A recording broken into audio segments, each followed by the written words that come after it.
गुजरात के राजकोट के TRP game zone के अंदर 25 मई को शाम को 4:30 बजे लगी आग, जिसमें 12 बच्चों समेत 28 लोगों की मौत हो गई।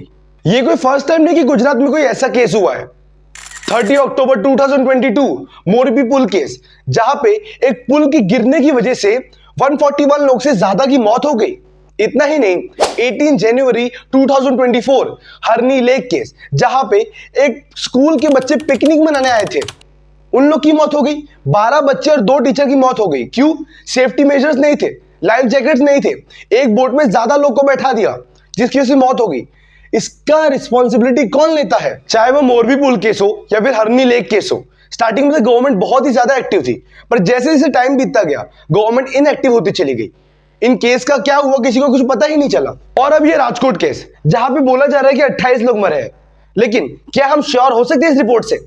स्टार्टिंग में तो बोला जा रहा था कि 30 लोग मरे हैं, बट बाद में एसपी ने आके श्योरिटी दी कि नहीं, 28 लोग ही मरे, 28 बच्चे ही मरे हैं। बट ये 28 लोग जिसमें बच्चे भी शामिल हैं, इनकी जान की वैल्यू नहीं थी। उनके पेरेंट्स पे क्या बीत रही होगी, उनकी फैमिली पे क्या बीत रही होगी। कहा जा रहा है कि वो आग इतनी ज्यादा भयानक थी कि फायर ब्रिगेड की 8 टीमों को 3 घंटे लग गए उस आग को बुझाने में। 8 टीम्स, जी हाँ 8 टीमों। कहा जा रहा है कि 25 से ज्यादा लोग को रेस्क्यू किया गया। ठीक है, अच्छी बात है, लेकिन वो 28 लोग की मौत का जवाबदार कौन? उसकी रिस्पॉन्सिबिलिटी कौन लेगा? एंट्री और एग्जिट के लिए सिर्फ एक ही रास्ता था, एज पर दी ऑफिसर्स। इतना ही नहीं, फायर डिपार्टमेंट से एनओसी ग्रांट की ही नहीं की थी, मतलब नो ऑब्जेक्शन सर्टिफिकेट मिला ही नहीं था गेमिंग जोन को। तो भाई सेफ्टी कहां थी? मतलब आपके पास एनओसी भी नहीं है, फिर भी आप गेमिंग जोन चला रहे हो। क्यों? खुद के पर्सनल प्रॉफिट के लिए। खुद के पास अच्छा खासा पैसा है, भाड़ में जाए पूरी दुनिया, हमें फर्क नहीं पड़ता। ये तो यही बात हो गई। एज पर the eyewitness of this incident, Kalawad के टीआरपी गेमिंग जोन में 500 की टिकट को डिस्काउंटेड रेट पे 99 में बेचा जा रहा था, जिसकी वजह से रश बहुत ज्यादा हो गई, बच्चों की भीड़ बहुत ही ज्यादा हो गई थी। इस इंसिडेंट के बाद टीआरपी गेमिंग जोन के ओनर युवराज सिंह सोलंकी, उनके बिजनेस पार्टनर प्रकाश जैन, राहुल राठौड़, साथ साथ में टीआरपी गेमिंग जोन के मैनेजर नितिन जैन को पुलिस कस्टडी में ले लिया गया है। बट क्या आपके दिमाग में यह क्वेश्चन है कि आग लगी कैसे? वो हंसते खेलते चेहरों की मौत कैसे हुई? दरअसल किराए के 2 एकड़ की जमीन पर 3 फ्लोर का ये गेमिंग जोन 2020 में बना था। इसका स्ट्रक्चर वुड और टीन से बनाया गया था। इसकी फ्लोरिंग में रबड़, रेक्सिन और थर्माकोल भर भर के यूज किया गया था। इतना ही नहीं, इसका जो डोम है, मतलब जो ऊपर का पोर्शन था, उसमें फाइबर और कपड़े भर के यूज किए गए थे। और हम सबको पता है ये सारी चीजें हाईली फ्लेमेबल है, जिसमें आग जल्दी पकड़ती है। एक मेन रीजन ये है इस गेमिंग जोन में आग लगने का। अब कुछ बहुत लोग बोलेंगे कि फ्लोरिंग रबड़ की कौन बनाता है यार, तो मैं बताता हूं उन लोग को। आजकल के जमाने में न्यू ट्रेंड चला है भाई, जो कुछ बहुत ऐसे गेम्स है जहां पे कूदना होता है, मतलब कूद कूद के गेम खेलते हैं, जिसके लिए लोगों को चोट ना लगे, इसके लिए रबड़ का बहुत ज्यादा यूज करते हैं उनकी फ्लोरिंग में, उनके आजू बाजू वॉल्स को बनाने में रबड़ का यूज बहुत ज्यादा होता है, हेंस उसमें रबड़ का यूज किया गया था। पॉइंट नंबर 2, गेमिंग जोन में 2 लीटर डीजल और 1500 लीटर पेट्रोल स्टोर था, जो कि बहुत बड़ा रीजन है आग फैलाने में, क्योंकि हमें पता है पेट्रोल और डीजल दोनों हाईली फ्लेमेबल लिक्विड्स है, जिसकी वजह से आग बहुत जल्दी फैल गई।